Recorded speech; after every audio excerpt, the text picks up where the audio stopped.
Hello, I'm Paul. I'm Adam. And I'm Ben. And welcome to the Film Busters podcast. The film show with no filters, no prisoners taken, loads of disagreements, but one hell of a love for cinema. If you want to hear three friends ridiculing each other for an hour or so regarding their taste in films, then you have come to the right place. In each episode, one of the team picks a film for us to discuss. It could be anything from a recent cinema release to an all-time classic. So, strap in and get ready to get mad or get vindicated as we guide you through the murky world of being a film geek. If you like what you hear, you can also find us on Twitter and Instagram using @FilmbustersPod. You can also find each of our individual accounts. I'm at Filmbusters Paul. I'm at Filmbusters Adam. And I'm at Filmbusters Ben. If you want to use your eyes instead of your ears, you can also visit the website at filmbusterspod.co.uk. And if busting makes you feel good, you can also support us at patreon.com/filmbusters for exclusive content. Or shoot over and get some groovy merchandise at society6.com/filmbusters. Alright, can we just get on with this now, please? Filmbusters. So Benny, you took a little trip down to see Pearl Jam. How was it? I saw Pearl Jam after 3 years of waiting because I bought the tickets like a year before COVID and it was meant to happen in 2020 and then it kept getting postponed. And it was wonderful, it was joyous. I love to see American rockers coming over here and doing their thing, man. They were like, they were the proper grunge band that I would listen to. Like Nirvana I never really listened to way back. I didn't really listen to many grunge bands way back. I got into them about 10 years after they were big. I sort of got into them like early noughties, mid noughties. And it was them. And funnily enough, it was Soundgarden and Audio Slave. And there were a lot of people at this gig wearing Soundgarden shirts. I love a bit of Soundgarden Audio Slave. Yes. Audio Slave, I would take over Soundgarden, I would say. Yes. There's a certain something. They're like a super group, weren't they? Yeah, yeah. So Pearl Jam had been going up, I thought they were before Nirvana. Pearl Jam, yeah, well, they were sort of similar. They were like 1990, I think, Pearl Jam came on the scene. Okay. So round about the same sort of times. But Eddie Vedder is just such a fucking sweetheart as well. He did a long set, it was like 2.5 hours. And you know what's wicked? Is that loads of bands, when you go and see them, like you'll know, Adam, before you go and see someone, you probably check out what set list they've been doing in the run-up to it. And no, it depends like how well I know their stuff. Yeah, well, if you know their stuff, you would kind of be like, oh, let's see what they've been playing. And normally it's pretty much the same set list every night with a few variations. Whereas Pearl Jam, they completely change it up every night. They don't, like what they played last night, they would play 25 completely different songs the next night and stuff like that. So it was totally random what was coming out. And it was so good, they were like responding to the crowd. They were like, all right, we got these songs to play. Do you want us to play this song or do you want us to play this song? And the one that we cheered loudest for, they played. That's cool. That is pretty cool. I said to Jenny, they should do that more. But she was like, no, you can't do that because then it would just it would like break the momentum of the whole show. And it's true, it would. But it was a lot of fun. Jenny's a massive fan as well, so it was real nice for us both to go and see them in the end. And so did you say John McEnroe came on stage? That was the night before, yeah. John McEnroe. The night before. He came on stage to do Rockin' in the Free World, which is a Neil Young cover at the end. I don't even know why he came on, but we had Johnny Marr come on and join them for, they did Teenage Wasteland, which is not called that, it's called Bubba O'Reilly by The Jam instead, and that was awesome. The Who, innit? Yeah, correct. And they covered it. It was great. Correct. It was so good. Very much enjoyed it. But yeah, they bankrupted us. Got some shirts. Got a very cool poster there. And now the bank account is suffering big time. But it's all worth it. It's all worth it though, because you'll only remember those. You won't remember the money. Do you know what? Eddie Vedder said something so beautiful. And it's true. It's like made you buy a t-shirt. Yeah.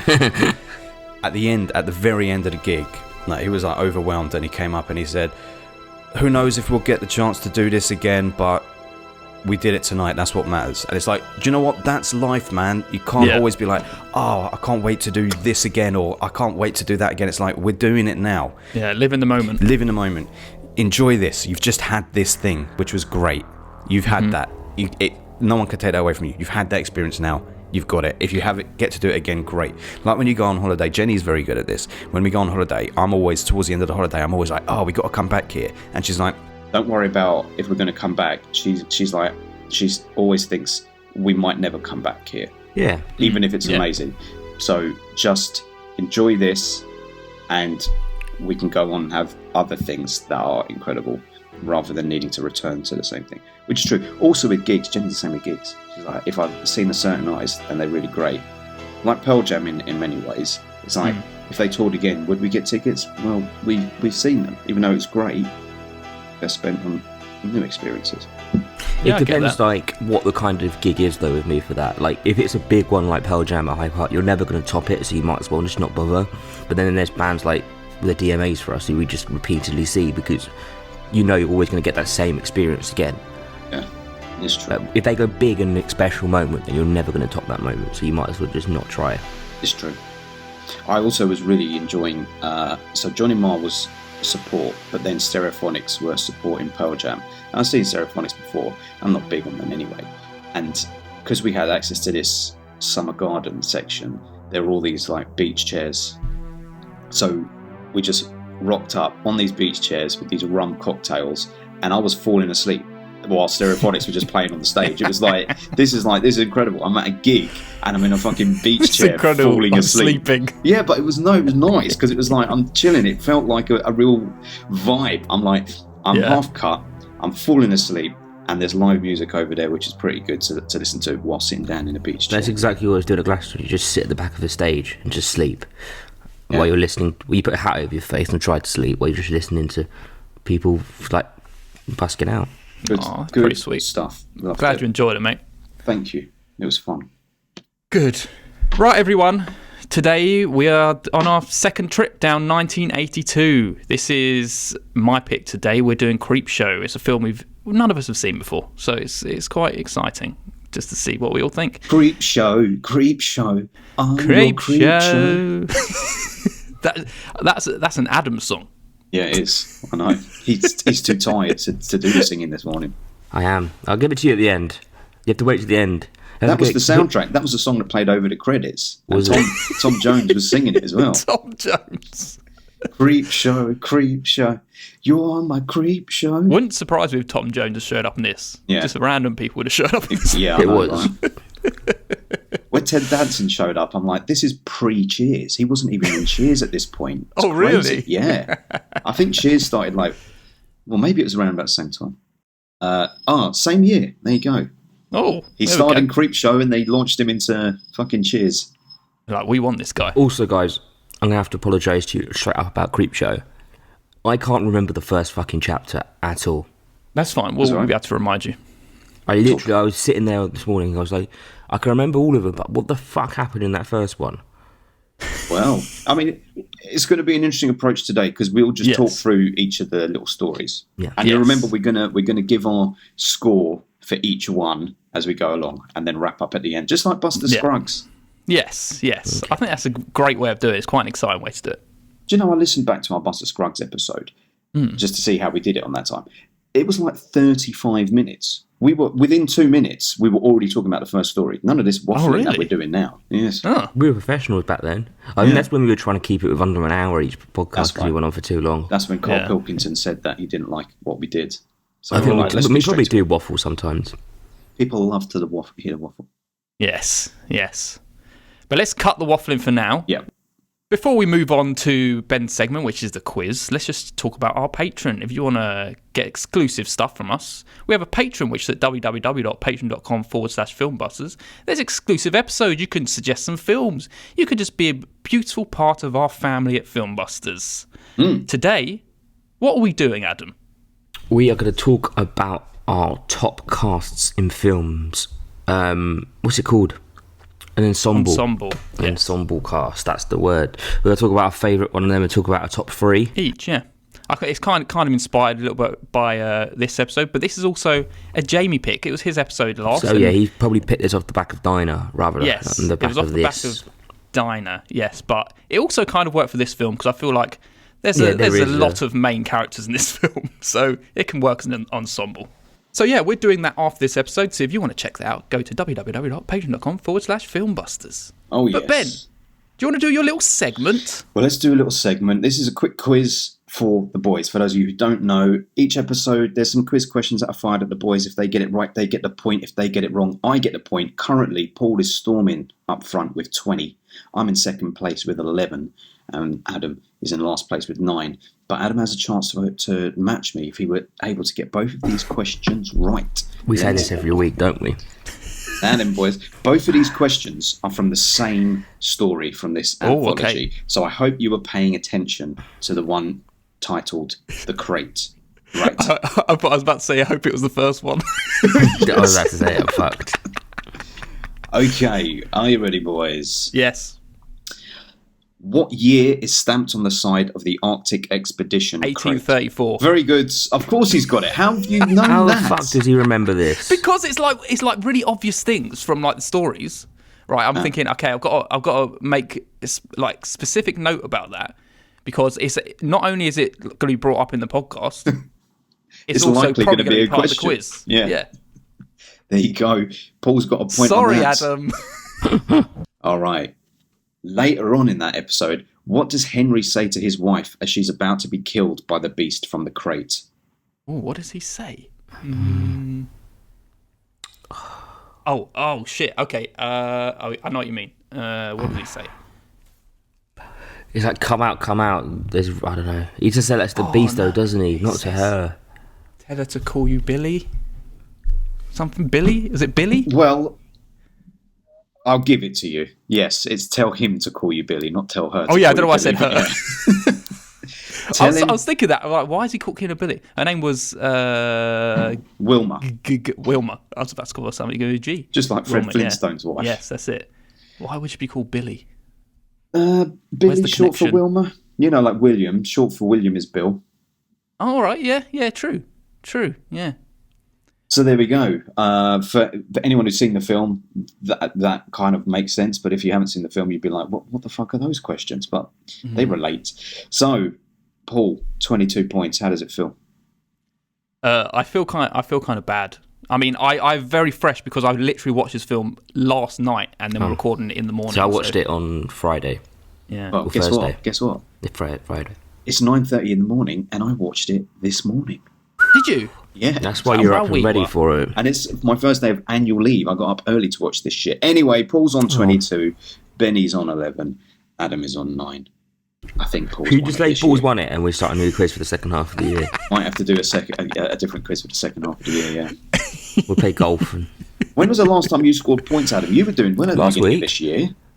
You scored I got points last week. I can't be dealing with this fucking Chaser's knowledge. Chaser's knowledge, yeah. This is the Dark Destroyer over here. I just really want Adam to have like a year of being a quiz host, but I want to go toe to toe with you. That's what I want for. Yeah, I can't hold to Adam's be answering hand. questions again. The only thing is, I don't think I'll ever find questions that can match you two. It doesn't matter. We either know the answer or we don't. Whether they're easy, hard. Yeah, but you two would be on everything. Well, that's good then, because then it'll be like, we'll really have to be like quick on the mark. If you were going to ask one question about this film, Adam, what would it be?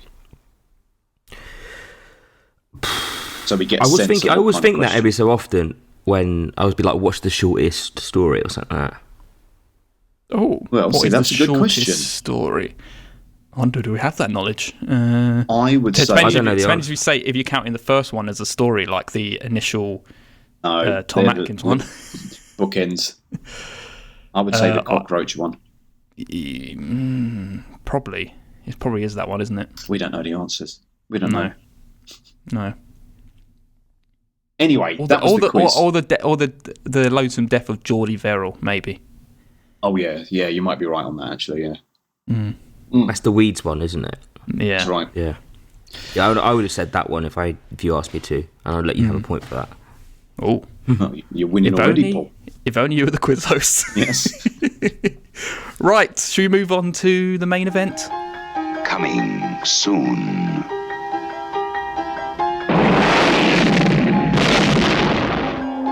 Jolting tales of horror. Creepshow. From the author of Carrie, The Shining, and Cujo.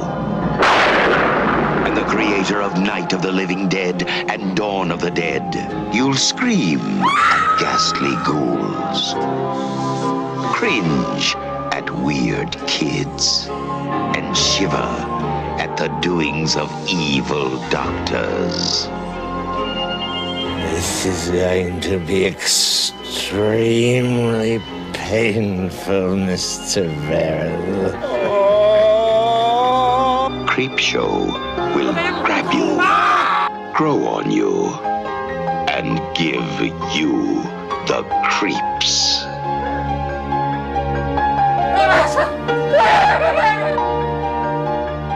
No, this is going to be an entirely new experience.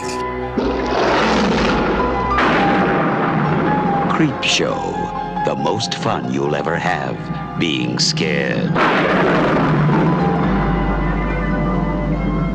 Right, everyone, today we're doing Creepshow from 1982. This is directed by George A. Romero and written by Stephen King. This is a spoiler episode. If you have not seen this film, we'll spoil it for you. But, you know, you'll probably enjoy it anyway, because we'll probably be breaking it down because they're such short stories. But I would say go and watch it, just so you can enjoy it in the ultimate way possible. And then come back and listen. First of all, before we move on to Adam's plot breakdown, let me just say, there's a couple of people who have appeared on films we've done before. This is interesting. First of all, we've got Stephen King, of course. Yes. What Even film though is you it? said it was our first Stephen King film last week. Yes, I did. Yes, good It was memory. It and It too. Yeah. Well, we haven't done the first It. Didn't we? No. No, we only did I this thought part we did two. both of them. Yeah, only at chapter 2. And the funny thing is, he was an actor in that and the writer. Do you remember him acting in it? So what, He Stephen played- King? Yeah. Yeah, pay Pennywise. Stephen was- King was he- in It Chapter 2?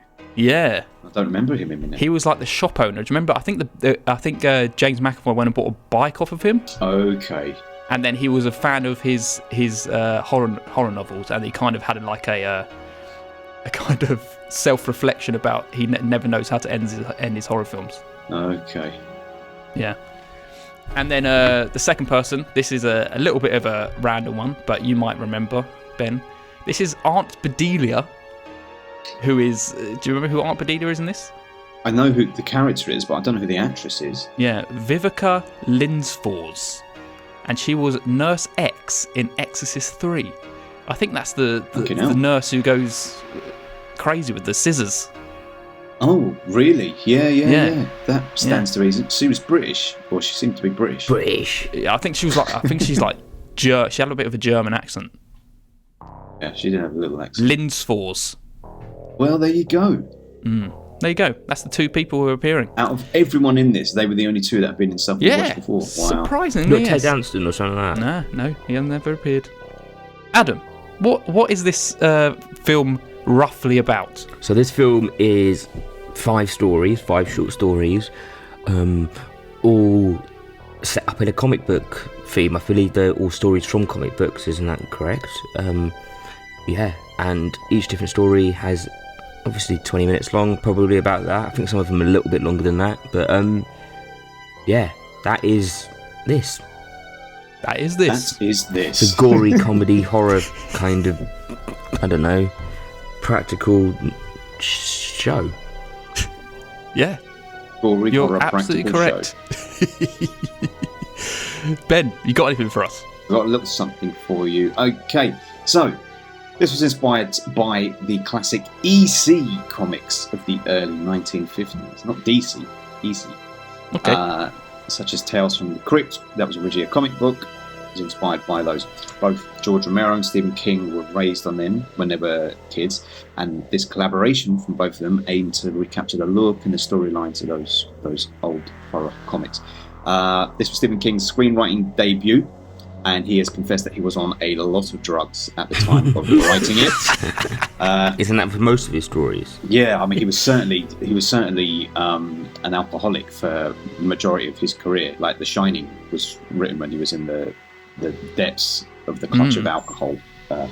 Hence, what it's all about, really. Yeah. Anyway, and Romero aimed to create visual links to the comic books by beginning each segment with like panels of an artist's version of the story and then dissolve into like a reality that exactly mirrored it. And as Adam said, the anthology features a number of stories, 5 individual stories bookended by a prologue and an epilogue. It's quite the ensemble cast at play here, including Ed Harris, Leslie Nielsen, Ted Danson, and Hal Holbrook. But the third and arguably most important addition to the film was effects genius Tom Savini, who designed all of the creature features and set pieces throughout. Hell yeah. Before we get into the Father's Day segment, which is the first one, I just want to say, as soon as it started, it just was like screaming Halloween to me, like the piano score, the pumpkin in the window, yeah. And then Tom Atkins just fucking appearing. I was just like, Halloween? This is just Halloween. Now, had Halloween 3 come out by that point? Had it already been in Halloween 3? Yeah, that was the same year. Same year. The same year? Yeah. I wonder if it was like the beginning of the year, and they were like, "Oh, let's just throw him in it because it's a short segment." It must have been there at the very least, they would have known that he had been cast in it, right? So they would have gone, "Okay, let's here's a little nudge and a wink to you." Yeah, putting the pumpkin in the window as well. Is that how you behave as a father, Paul? Oh no, he's terrible. You don't throw out Woody's comics. No. And drink your beer and go, that's what fathers are for. That's what fathers are made for. That's what God put them on fathers on earth for. Yeah. Terrible father. Fucking punk. And then the kid said, I hope you rot in hell. I was like, hardcore, mate. Good for you. He was intense, that kid. He was. You know, that's Stephen King's son? Is it? Yeah. He looks so like him. How old was he then? Now you say it, yeah. That is Joe Hill, who is also now a horror author in his own right. You will often see a book by Joe Hill. I can't remember what it's called whenever you go in a bookshop. Joe Hill. He's clearly only got a career now because of his dad, but hey. Yeah, well, if you can do something with it, do something with it, you know? I know, right? If the books are good, the books are good. Yes. Seeing as, do you want to just speak about the bookends then, before we move on to the main? Yeah, we may. Should we just say we'll wrap this story up? Yeah. I like they were just stabbing him in the neck at the end. Yeah, I liked it. Get a comeuppance. Do you know what I kind of liked? What I wish they'd done when the guy's reading, when the bin man is reading the comic book at the end. Tom Savini, yeah. Yeah. And they go to the voodoo doll page and he goes, someone's already sent off for it. In a way, it wasn't that kind of film, but it would almost have been better if they didn't then cut to the house, because your mind immediately goes, the kid's ordered it. He's going to use it on his dad. So I almost didn't need us to then show it. And then when they showed it, I was like, oh, fine, okay. But I wanted it to sort of live in your head. Yeah. Brutal, though. I felt those needles going into that voodoo doll. Horrible. I was expecting blood to be squirting out of his neck. Yes, we should have had a little bit of that, of blood. I think it was a little too early. Well, it's 82. Yeah, but I feel like if this film was done a little bit later, the effects might have gone up a bit. But you know that Savini, he was like a special effects whiz. He did so much bloody stuff, like practical bloody stuff. So he wouldn't have been afraid to do that. But it was fairly bloodless. The whole film was fairly bloodless. I do feel like it chops and changes between being quite good and quite bad, some of the effects. Some of it feels a bit lazy, just overall. It's almost story to story, though, rather than... Yeah, it's like we had budgets for one and not for the other. Yeah, that's what it felt like, yeah. Let's move on to Father's Day, shall we? Let's do the first segment. Adam, do you want to give a little overview of each story? Oh, you can't even remember this one. I can't bloody remember this one. I'll give it an overview. So Father's Day, it starts with a very upper-class family, and Aunt Bedelia has come to stay. She's apparently killed her father, and she comes every year, the same time, and goes and sits on his grave, and then they go and have a nice ham lunch. And that's the story, and that's where we start. And that's where we for some reason go. Ed Harris is the newcomer into this family, and I kind of felt like when they were setting up the story, it was like there was a plot against Ed Harris. The way they were all talking was like, I was like, okay, they're going to kill him and eat him. That's clearly what's happening here. Some kind of ritual. Kill him and eat. That's what I thought was going to happen. I thought they were cannibals. Yeah, it did feel a little bit like that, didn't it? There was something foreboding that was happening, like the way they were all speaking in like little sniggers to each other, and particularly whoever that mother figure was in that house, in that country estate. Yeah, for sure. it was weird seeing Ed Harris this young. I think this is probably the youngest I've ever seen him. Yeah, I agree. I was surprised. I didn't even see, I had a kind of a small knowledge of who was going to be into it just because I've just glanced at the page before. Yeah. But I didn't expect Ed Harris to be there. No. It was like, oh, Ed. And hello. it's such an un-Ed Harris. It's like one of them, I've taken this role because I'm starting out on my career. Yeah, especially him dancing. Oh, yeah, oh, fucking hell.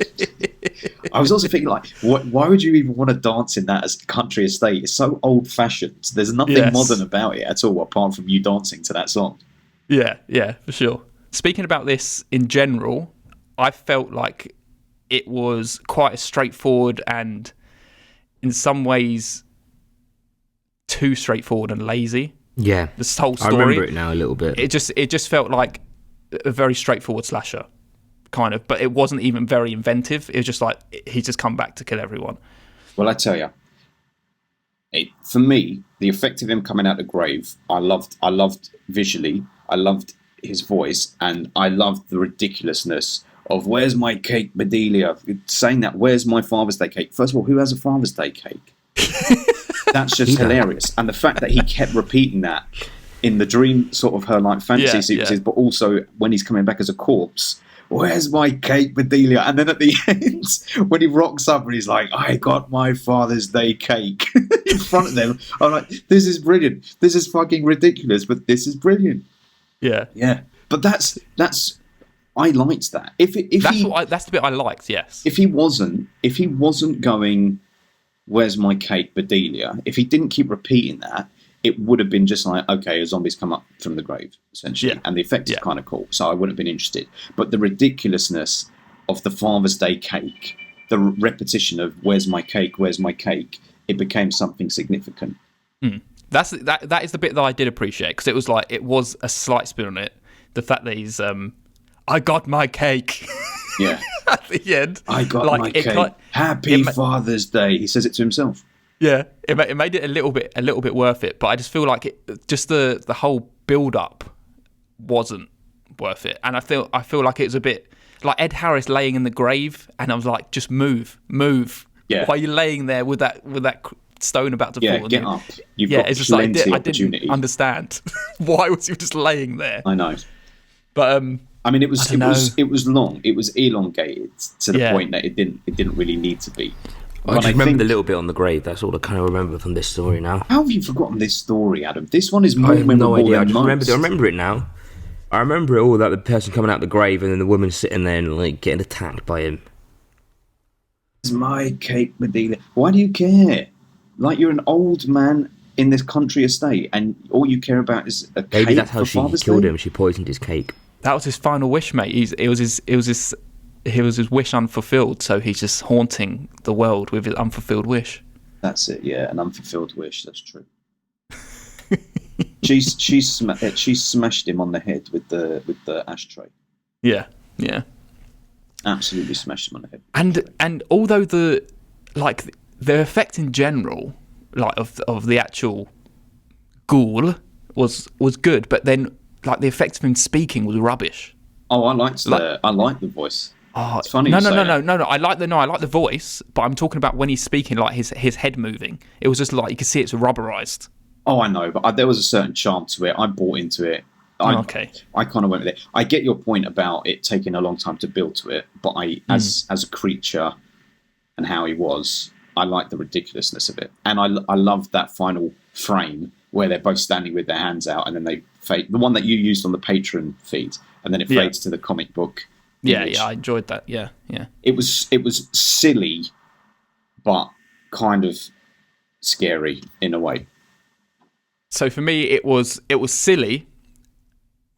It was a bit lazy. The story was too straightforward for me. I enjoyed small parts, like the whole "Where's my cake?" and the effect of what he looked like. Yeah, I did like it. I didn't really like the setting of like the upper class family, and it was a bit slow getting to the actual action. It was, it was. So that's what I've taken away of it, and I feel like just that moment at the end with him holding the head on the plate was the best thing about that whole episode. And I feel like just having that at the end, as the best part, is like, it's a bit of a cop out. Like me waiting for that whole length just to see that. Yeah, I get it. I do get it. Yeah. For me, I'm just going to say it's not very memorable. Clearly. Clearly, you said fuck all about it. Say what you do remember of it. I just remember the bit at the end now where she's sitting on the gravestone and then he comes out of the grave. That was the middle. Was it? Okay. That's the bit I remember. The end was had her head on a plate. Okay, I don't remember that. And she had her head was a cake. Yeah, with a big candle on top. I don't remember that. How could you not? I don't know. Adam was not paying attention. I mean, this is the problem when you watch these kind of films sometimes for me. It's like, there's so many stories going on that you can't remember them all. I mean, you can. You can. Well, There's if 5 you watched stories them going 2 on. hours ago, If you can yeah. remember a Tarantino story and all the many things that happen when he's doing strands, 5 tiny individual stories you can remember. Maybe if anything, it just kind of says something for Adam about this story that he just didn't like it. Yes, exactly. It's just, yeah. It's like, but that's all one part of one big story. You might forget individual parts of the story, but you don't forget the overall story. Whereas this, you're just, the bit that you might have forgotten in a film is just, it turns out to be a whole fucking chapter. So do you think that based on this first story, if you didn't really like it, it kind of dampens your mood going into the future ones then?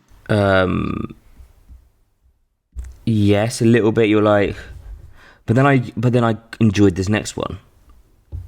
Okay. I think this next one might have been one of my favourite ones.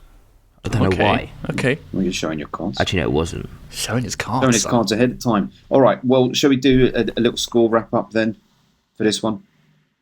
Yes. Let's do the Film Busters order. Okay. I've kind of said my piece in it, how I felt. I'm giving this a 5 out of 10, this one. Okay. Wow. I'm going to give it a 4. Fuck, really? Jesus Christ, Yeah. I'm giving it a 7. Wow. Decent.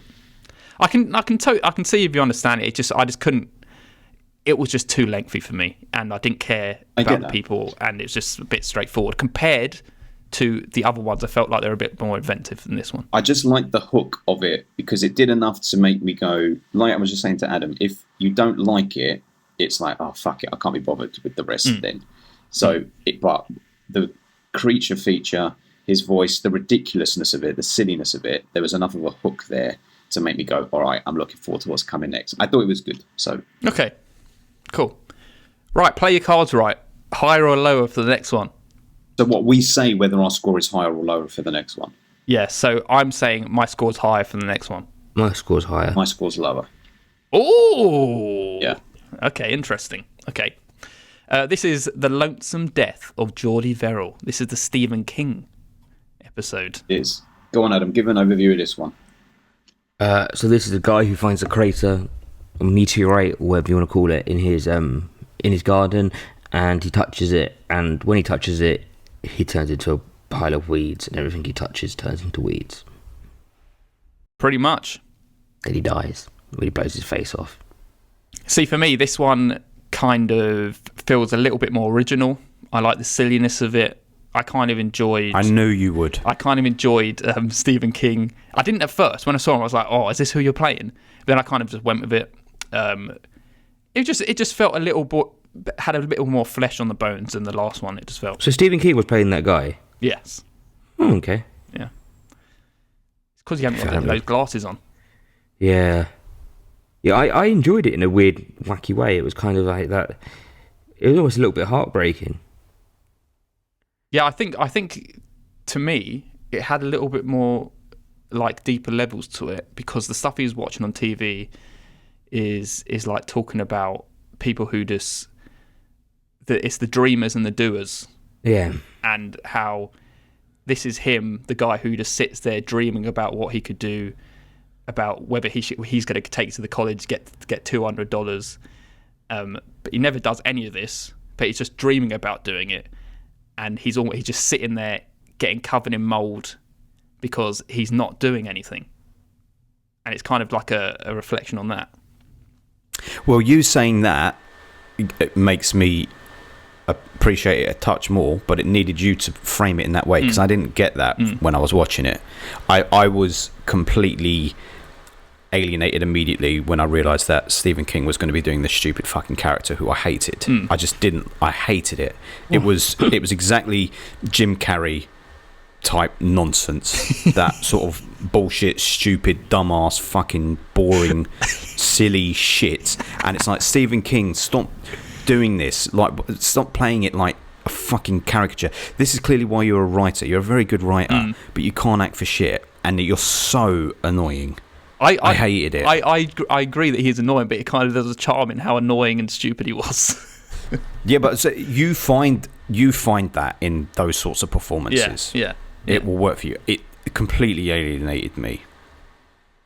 I get it. He was apparently told to act like Wile E. Coyote the moment that he's run off the cliff edge. Yes. That's how he was told to pitch it. And I can get that, but I didn't like it. Yeah, I can see that. When he's got those like blistered fingers he put in his mouth, and then the shock of his like, I've just put this mold in my mouth, and he's like looking at his tongue. It's just like, it's just stupid. But I'm not saying I loved it, but I think just to come from that first one where I was just so low on it, just to have this like kind of uplifting, light-hearted, fun one, felt a lot better for me. Uplifting. He blew his brains out at the end. I know, but it's just like there's a charm about it. There's a charm, and like a charm. I think you two need to look up what charm means. He's a charming. Geordie Verrill's a charming guy. He's a lonely guy he's tragic, and it's a tragic ending, yes. But it's almost funny as well. He just almost looks like he's in a ghillie suit from Call of Duty at the end. Like he's just Swamp Thing. Don't get that reference. You know a ghillie suit in Call of Duty. I don't play Call of Duty. Never have. Yeah, but like just army men instead then. Yeah, when they're laying in the reeds and they're completely covered like with grass. Whatever. Wasted. But it was annoying. And Stephen King, I read quite a lot of Stephen King, and I really do like him as an author. But one thing that he does do, which sometimes I can overlook it and sometimes it annoys me, is when he writes his characters, the way they talk. Often a lot of them talk the same way, and they talk really American, like his brains ain't shit for Shinola and stuff like that. And I just don't like seeing him leaning into a character like that completely. It's just like, oh, blow your brains out earlier, mate. It's very like small town, small country, hillbilly kind of caricature he's playing, isn't he? This one, compared to that previous one, which was a little more adult, this one could have been like an episode of Goosebumps for kids. Yeah, I get that, yeah. Absolutely. Apart from blowing his brains out. Apart from blowing his brains. But even then, it's just green. What you're seeing is a shotgun blowing leaves. Yeah. There's no blood. Yeah. I mean, I got nothing from this one. I was just annoyed by it. I enjoyed it a little bit. I mean, there's not much to talk about, really. It's just a silly story, but I did enjoy it. Exactly. You like silly stories. But yes. I like the fact when he's running the bath and he's like, that's what they're looking for. He's like, his father's chanting through the mirror. Yeah, his dad. That's what it wants. It wants water. It's just like, oh no. He's like, he's given up by that point. Just wants to kill himself. Yeah, and I was glad that he did. Yeah, so did I. It made it all worth it. Yeah. Well, it was very, very underwhelming for me. Fair. I mean, I'm not saying I loved it. Should we give our scores? Let's score it. 6 out of 10. I'm giving this a 7.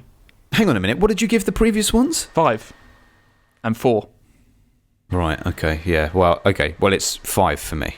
Okay. So we got a 5 from Ben, a 6 from me, and a 7 from Adam. Yeah. Hang on. I should be typing these up so I can do the averages at the end. Is that how we're doing the score of the overall film? Yeah. Yeah. Well, I don't know if that's really. No, it's up to you at the end if you want to then tweak it. But I'll tell you what your average is, and then you can justify whether you're going to go up or down accordingly. All right. So, Adam, your first score was what? 4. And then this one was what? 7. All right. And Paul, your first one was 5, and this one is 6. And mine was 7, and this one's 5. Okay. All right. Very good. Okay, so higher or lower for the next one, which is something to tide you over. Something to tide you over. I'm going higher. I'm going the same. I'm going higher. Okay, well, yeah, you went low, so. Yes. Immediately, as soon as you go into this story, I was like, I'm fucking in for this. Because? Just the whole setup, just how fucking creepy Leslie Nielsen is. But before I get any further into it, Adam, do you just want to do a quick overview of what this story is? Yes. So Ted Danson meets his... Was it his daughter's ex-fiancé? Or was it his wife's lover or something like that, wasn't it? He's the lover. Yes. He's his cheating wife's lover. Yeah. It's the with husband Leslie Nielsen's wife. Yeah, the husband whose wife he's cheating with. Yes. And who's an actor, and he basically takes him out to the beach to torture him. And then they come back and haunt him with like zombies and chase him around. Yeah, they do. Yeah. But I think More zombie action. Yeah, more zombie action. But I think the horror is... This is my kind of horror, like the psychological horror of this guy just so like nonchalantly, just like a lightheartedly psychopath. taking this guy, burying him in the sand, making him watch as his own wife is also in the same predicament. I think it was fucking great. It was good. I did enjoy this one. As like you could watch this almost as a film alone, rather than just the. Yeah, you could watch this as a film rather than just this standalone bit. Like out of all of them that have got legs to go for a film, I think it was this one. This felt like this kind of psychological one, like it reminded me like The Vanishing, like that kind of feel. Like this, it's like tormenting. Like the killer's just tormenting the victim, and he just taking him along on his little game, and it's all just lighthearted, and there's no like the malice is in the friendliness of the villain, and I enjoyed that. Yeah, it was a little bit too strange in that.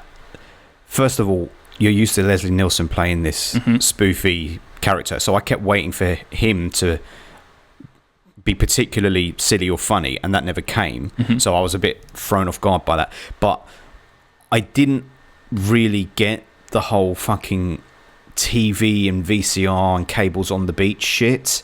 Like, It wasn't he an actor? That's why he was doing it. He was reenacting something from one of his films. Was he? Where did you get this from?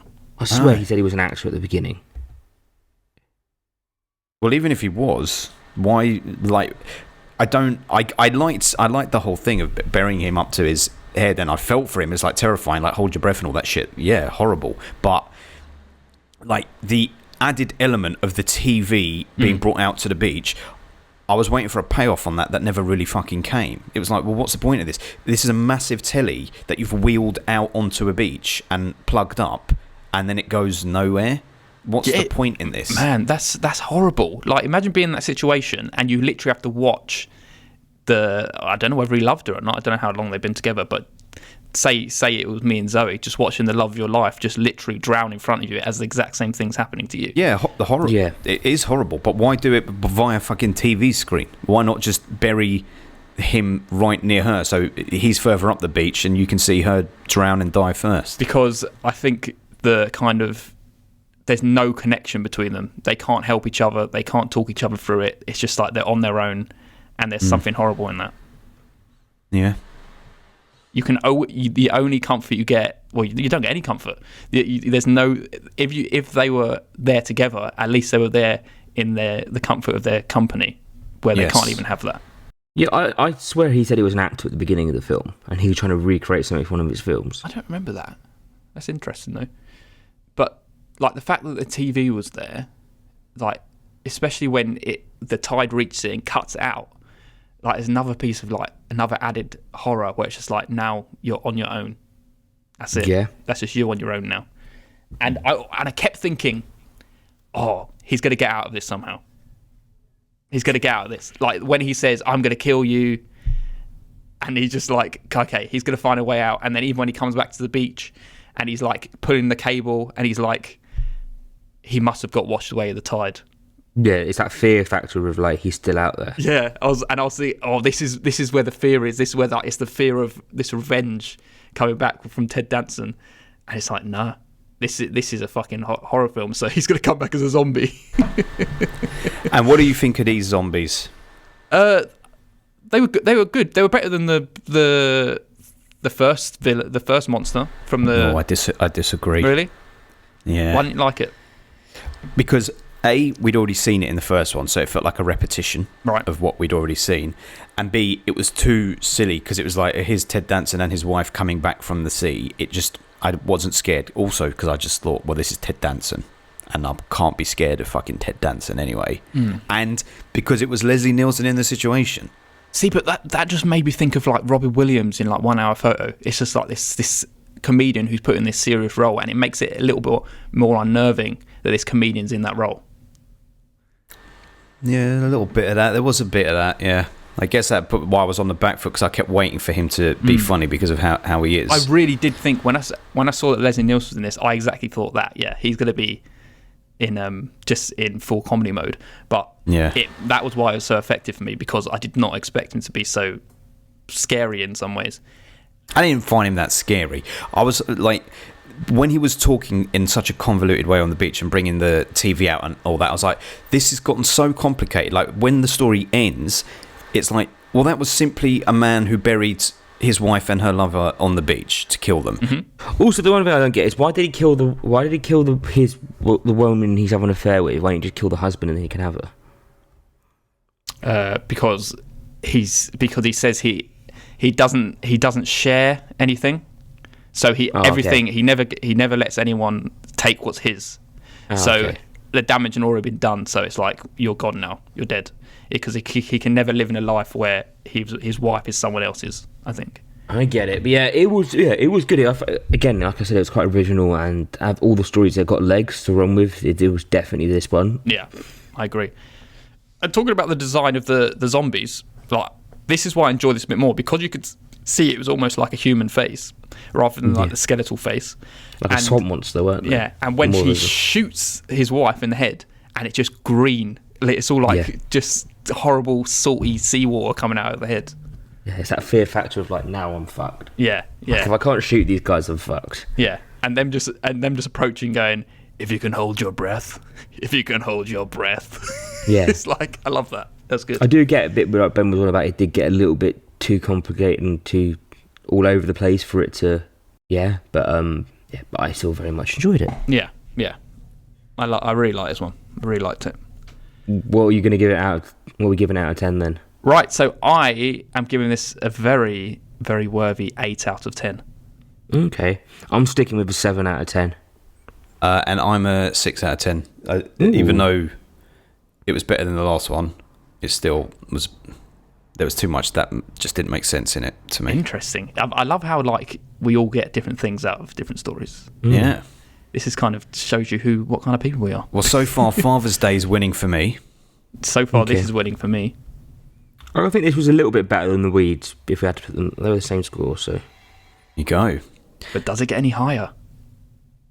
Does it get any higher? Yes. What are you going for the next one? Yeah, the next one is The Crate. Do you remember what this one is, Adam? Higher or lower? I thought we were going to do.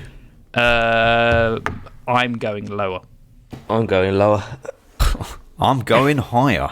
Of course you are. I know Ben would like this one. God, how are you going lower on the best film in the whole thing? I think do you know what you felt about the last one? Getting all a bit complicated. This is what I felt on this one. I'm not saying anything bad. I'm still like this one.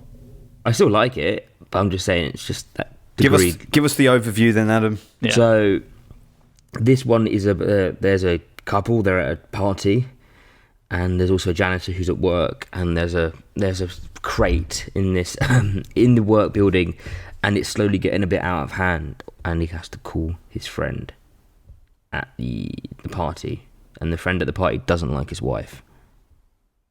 Oh yes. How far into the story do you want to go? Because I feel like we might as well reveal what happens in this story. Yeah, well, it's not like we're protecting spoilers. We did it basically in the quiz, didn't we? Well, yes. The crate's open, and what's in the crate? Like a swamp monster. A swamp monster. Fucking hell, man. Nah, there's a swamp monster in the last one. That's why.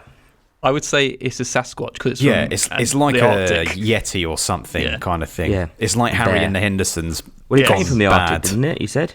Yeah. From an Arctic expedition in 1834, and in fact, if I go Arctic expedition 1834, let's see if anything comes up as particularly relevant there. They found their first polar bear. When it comes up. It's the Franklin expedition. Now, no, that's 1845. That's Maybe it's just 1845. made up. Anyway, whatever. They might have just made up. And you might as well wrap the entire story up. So the guy who's at the party, he hates his wife. He decides this is the perfect opportunity for me to bring my wife to this container where this Sasquatch is just eating everyone who comes near it, and basically get rid of his wife without having to get blood on his hands. Yeah. Yes. This is the most layered out of all of this. Much more going on. We're introduced to a complex fucking character at the beginning whose wife is so overbearing. We see him fantasize about shooting her in the head at the party. Yes. And all the party guests applauding and saying, "Bullseye, well done." And then subsequent to this, we've got his friend going to the university, and all the suspense of that crate opening was done brilliantly because we didn't know that we were going to get this monster coming out of that crate. So it was great in the build-up, and then when it comes out as well, when it attacks, it was great. Yeah, it was a crate build-up. and I really liked it. It all played out very well, and then I liked how he twisted it to his advantage, so he could get rid of his fucking problem using a monster and then chuck it down into the bottom of the ocean. It was good performances. His friend who went back to the uni as well, after the monster came out, like his panic was real. It wasn't one of those, there's a monster, and then just run away and that's it. He was like, fuck, no, don't go down there. And when he goes to his house, he necks all that alcohol and shit. I believed that he'd really been through that experience. It was fun, but it treated it kind of in a serious way, and it was layered, and without doubt, it's the best film in this whole anthology. I would agree with everything you said, but the fucking monster design is probably the worst thing about this whole film. No, it's not. It was like bought straight out of a fancy dress shop. That's what put it down for me. Considering this was 82. Yeah, this is 82. If I could type in wolf costume on Google, and the costume will look exactly like the first result that comes up. Sorry, listeners, I've had to come onto a different audio source. That's why my sound's bad now, because my microphone is fucking up. So just bear with me for the crap sound on my part, and apologies. Yes. If not, Ben is going to throw his laptop through a wall. So yes, it's for the safety of everyone. I was just saying that for 1982, I think it was a good effort, considering that he did American Werewolf in London like a decade later, I think. Or maybe not a decade later. When was that? American Werewolf? Oh, shit. American Werewolf in London was the year before. But obviously they had more budget for that. That's the thing. Okay, look how fucking amazing that design is. And then he comes in with this fucking latex wolf costume. They just didn't have the budget, though. Like, all their budget for American Werewolf went on the werewolf effects, whereas this was one creature out of many in this. But it didn't matter. The main thing was the claws and the teeth, and he was in enough shadow, that beast, for you never to really see him in full. Yeah, if they held it back a bit, like the hands were good, the close up of his eyes at the end were good. It was just when he was in full view, I just was like, nah, shit, it's no good. Well, I disagree.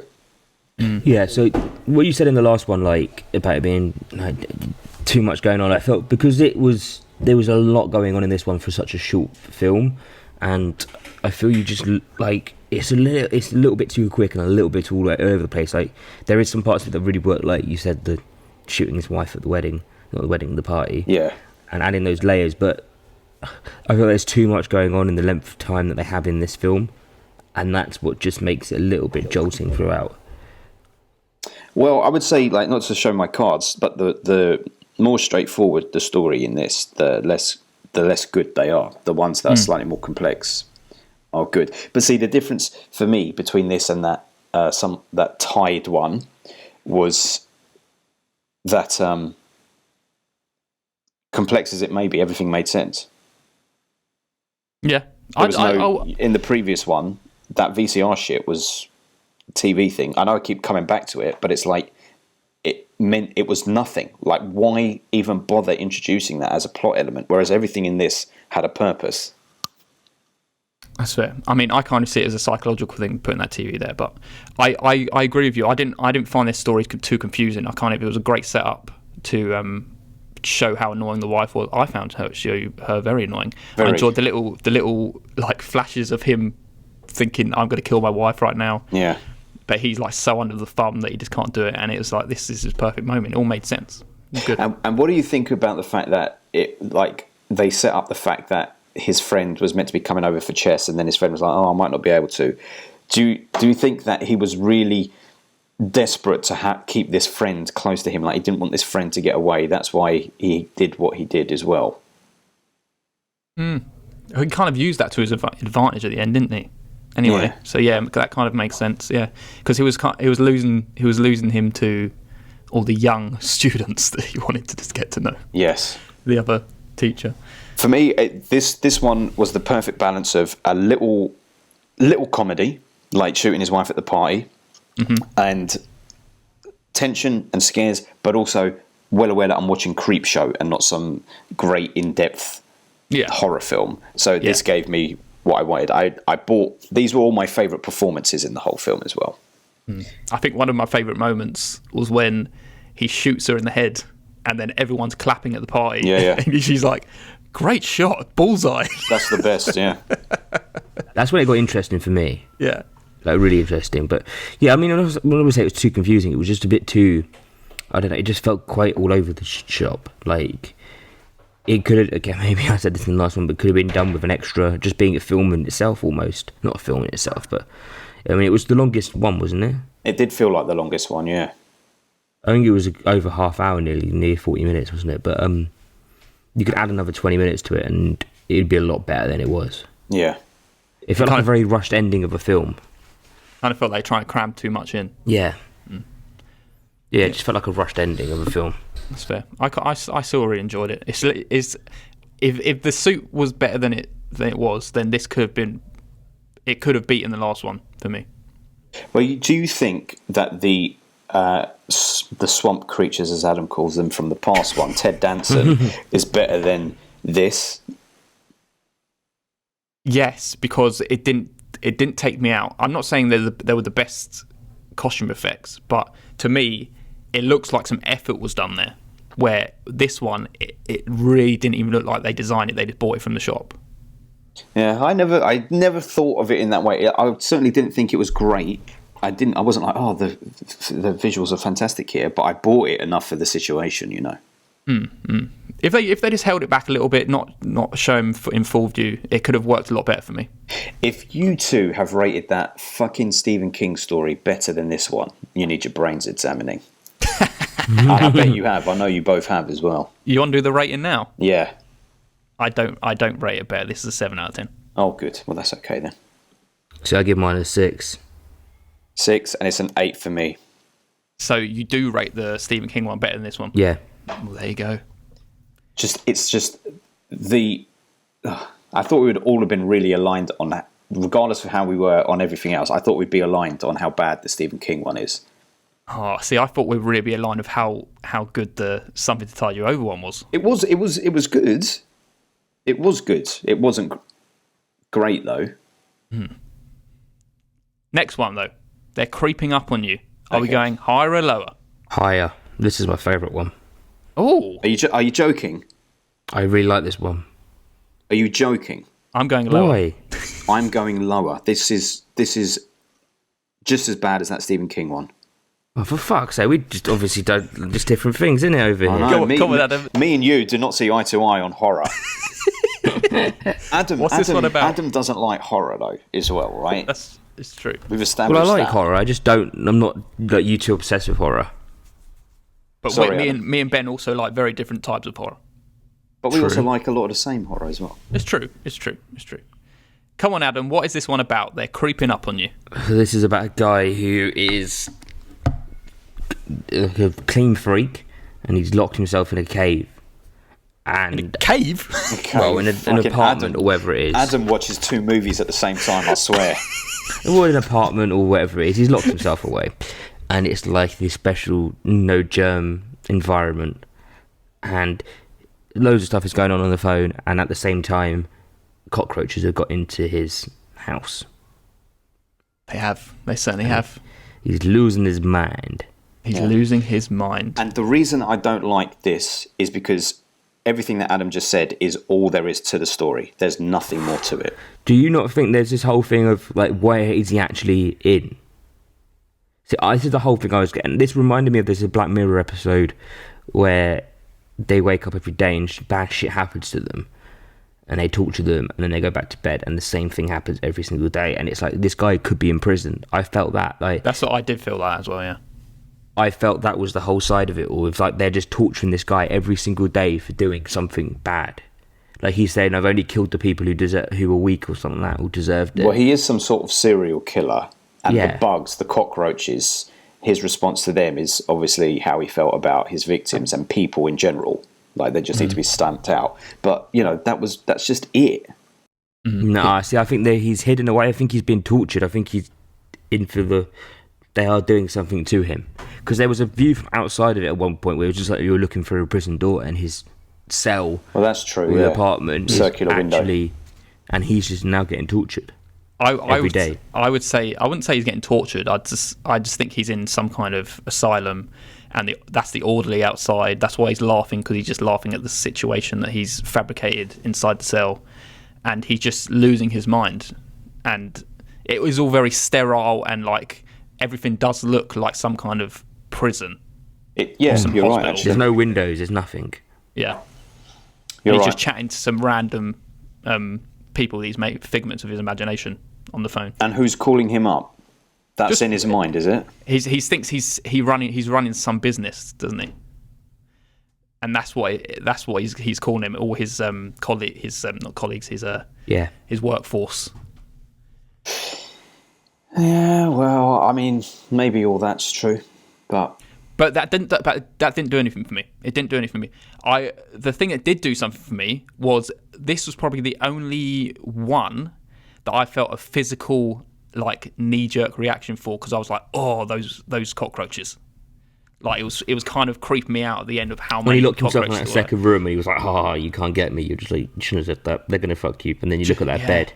Just seeing all like the sink filling up with all those cockroaches, and it felt it gave me a little bit of like, ugh, like, and that never happened for any other one. But that is the only bit that really brought any effect to me. Well, I mean, the bugs, if it was spiders, it might have had that effect on me. But the cockroaches, not so much. There's something about cockroaches. It's not, I mean, I'm not saying that I would run away from a cockroach, but it's just the sheer amount of cockroaches that there were. Yeah. Just anything crawling over you like that, like in the heaps, is creepy. Yeah, I wouldn't like them things crawling over me.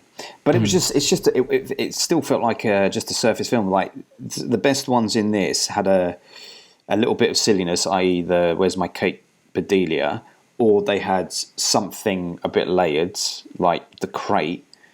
And this one, like the Stephen King one, the Geordie Verrill one, was just what you see is what you get.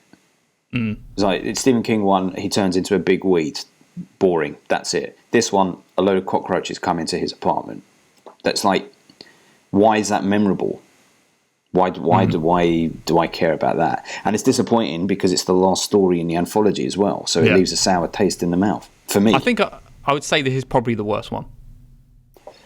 Yeah, I mean, I don't know. For me, it's between this and the Stephen King one. I think the Stephen King one is the worst because there's just no redeeming features, really. Interesting. For me. See, I like this one. There was something about this that engrossed me. Best one. Best one for interesting. Interesting. Like you say, interesting how we take it in different ways and stuff. I never considered that he might have been in prison. I just thought like the setup was that he's, however it is, it felt kind of slightly futuristic, and that he's got a lot of money from his business, and because he's such a clean freak, his apartment, that's why his apartment is how it is, because it's very sterile, literally very sterile, clean, everything is sealed, windows and doors are sealed for him, so that he's almost like cut away from the rest of the world, so nothing can get in. But then still these things find a way to come in. I think the bit that kind of switched in my brain is when the guy's talking to him at the door, which is like an orderly, and he's just he's laughing at him. He's just laughing at what he's coming out with, and also his bed as well is very like prison. Well, I'll have to watch it again and see what I can get from it. You don't need to watch it again. I would be intrigued. I'm intrigued enough to watch it again to see if it can be read as him being in prison or in some institute. Because if you can get that reading from it, then there's an added layer there that I didn't clock the first time. Should we give our scores for this last one? Yeah. I'm going with a 5. See, I give this a high 7. And I'm with Paul. It's a 5. So Paul goes 5. And Adam goes, what, 7? Yeah. Okay. Well, before we wrap this up, I'll tell you boys the averages of our scores, and then we can argue a case for whether we think it should be higher or lower individually. And can we just say as well, can we just take the average and use that as our score? Yeah. I feel like maybe I'd be up for that, just for originality of a score. Yeah, okay. All right. So, Adam, you have 31 out of 50, which means your average is 6.2.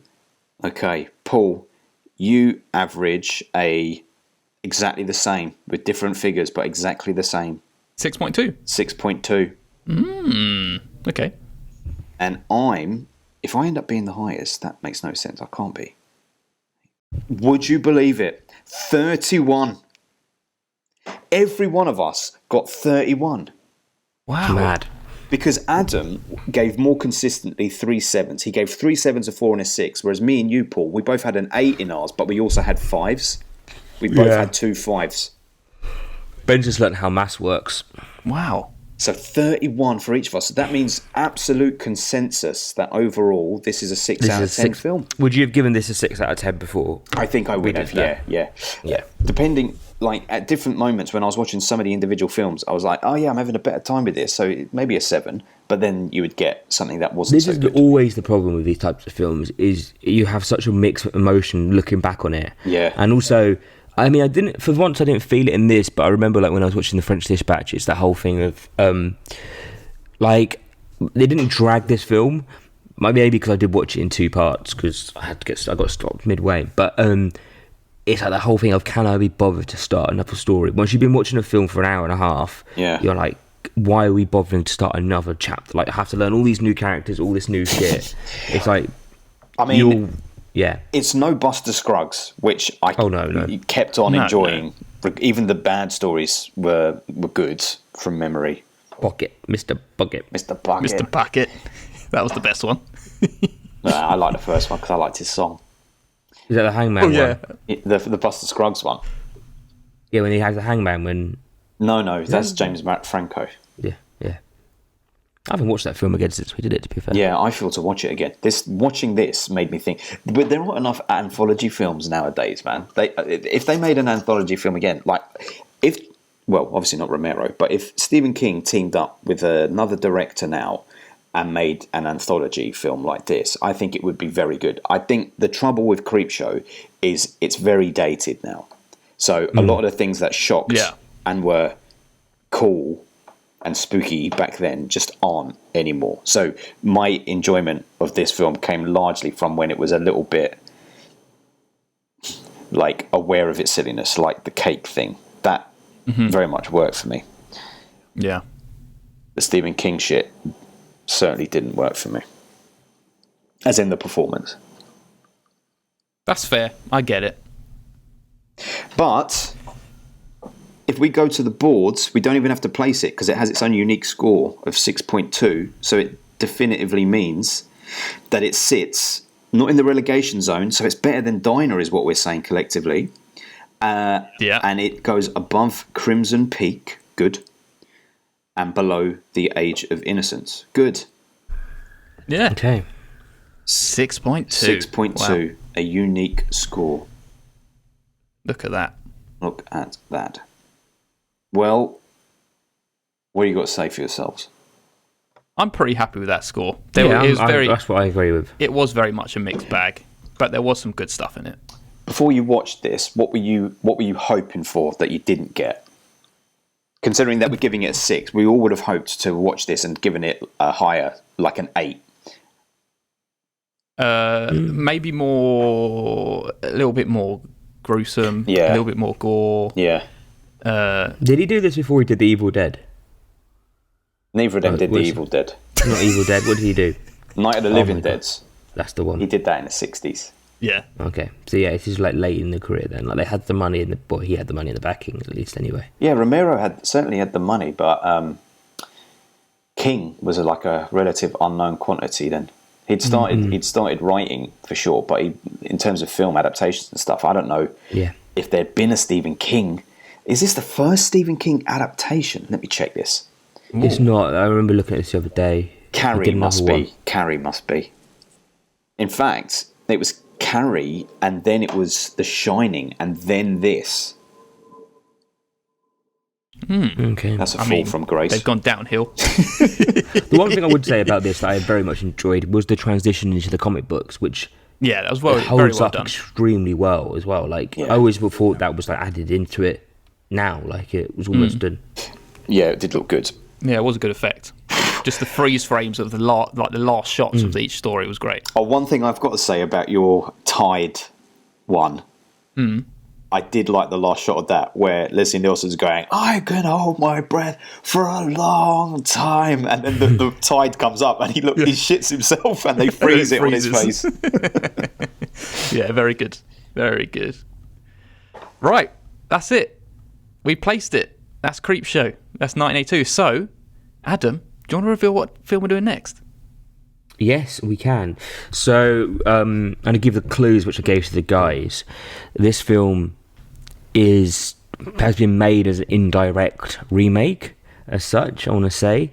And that remake of that film is in Paul's top 10 films of all time. These are a director and an actor who we have done before, but we have done nowhere near enough because, quite frankly, you can not have enough of them. Probably the two in the greatest pair of all time. And the film we are doing is King of Comedy. Yeah. King of Comedy. Looking forward to getting back to this film. And we know the Contrarians did it. Jamie suggested it for the Contrarians last year, and they covered it as well. So we are going to take our stab at it now as well. I'll have to listen and see. Hell yeah, I'm excited for that one. King of Comedy. Yes. Robert De Niro returning to the podcast for the umpteenth time. But never enough. Never enough, it's true. There are many. In our top 20, we have 1, 2, 3. Yeah, 3. We've got 3 Robert De Niro films in our top 20. It's very predictable. Well, we've got 3 Robert De Irishman, Niro's in Casino. our top 10. And The Joker. Oh, yeah. Irishman, Casino and Joker. Funnily enough, yes, we have Joker in that top 10. And now we're going to approach the film which laid the path for it. I mean... Yeah, it's not. That's going to be a good discussion. I don't see it overtaking Joker because it's just there's too much here to wade through. I think, but we're going to find out. We're going to find out. Who bloody knows? I watched it last night already. Oh really? Yeah, I saw. Yeah. Ooh.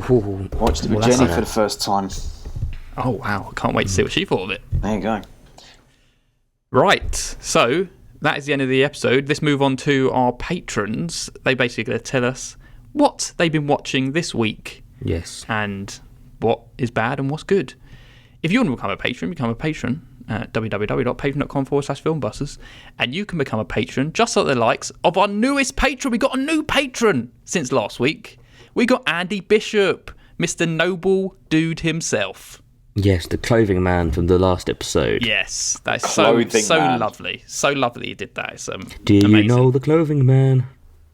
Next up we have another new patron, which is Ben from Film Floggers. Yes, indeed. And Film Floggers have started their own Patreon as well. So if you want to go and give them a little listen and check out, do so and then sign up for their Patreon. You should. Next we have Mark from Movie Drone. The first 50% of the 100% that makes Movie Drone up. He's sticking with us because we conned him out of his money and he forgot to cancel. Absolutely. We'll see how long that lasts, shall we? We might as well bring up the other half of the Movie Drone, which is Steve. We also have Home Video Hustle. That's Brent. Thank you, Brent. We also have Jason Clarkson still sticking with us. Thank you, Jason. Mr. Luke Human is up next. The very intellectual Luke Human with amazing reviews. Yes. Next up, we have the Joaquin Phoenix mega fan in Fiona Stewart. Still listing Fiona. Next up, we have Sean Panda Nicholson, who has been with us for a long, long time now. Mm-hmm. Then we have Mr. Nerdrovert from Albuquerque. Yes, we do. And as we just mentioned, the Contrarians, we also have Julio from the Contrarians here. We do indeed. We also have Jamie Russell, who's responsible for us covering all these delightful films in 1982. And then lastly, we have Katie and Oti, the wonderful Katie and Oti from the For Your Reference podcast. They're only last in the fact they're last on the list, not as in they're lasting any other way. Last in the list, first in our hearts. Exactly that. And just a little sneak peek, they're going to be kicking off next round, the next year, and they're going to be featuring in the episode as well. It's all very exciting. Very exciting. But before then... Yes, let's talk about what our patrons have been watching. First of all, we have Julio, and he says, the best. Cover your eyes, or ears, Ben, because I loved the new Thor movie. It was funny, it was exciting, and it was surprisingly emotional. I won't say more so I don't spoil it for anyone, but I'll say it's perplexing to see people who claim to be burned out on superhero movies still going to see them just so they can complain about it online. Come on, I understand how the new Scorsese can be a must-see, whether you're excited about it or not, but you can skip an MCU movie if you stop enjoying the genre. I agree, Julio. I agree, and it's why I don't go and see any of them. Exactly. I complain about them without seeing them, because I've seen enough. That's the way to do it. I've now seen enough to know that they're not for me, so I feel justified in complaining about them.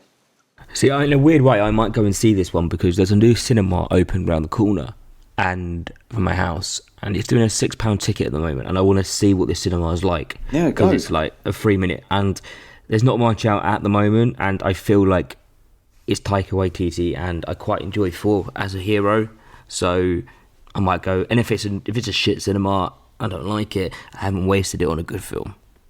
The thing is, I liked Ragnarok, so I probably like this one, but I just don't want to give them any more money. So that's true.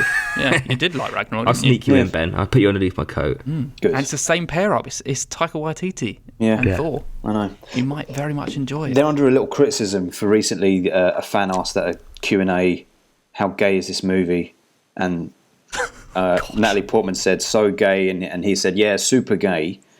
And then they've been accused of sort of trying to make out I think it's all blown way out of proportion, but I think people feel like they were trying to say, oh yeah, this is a film that's really progressive and it's something for your community, when it's really not. No. Right, yeah.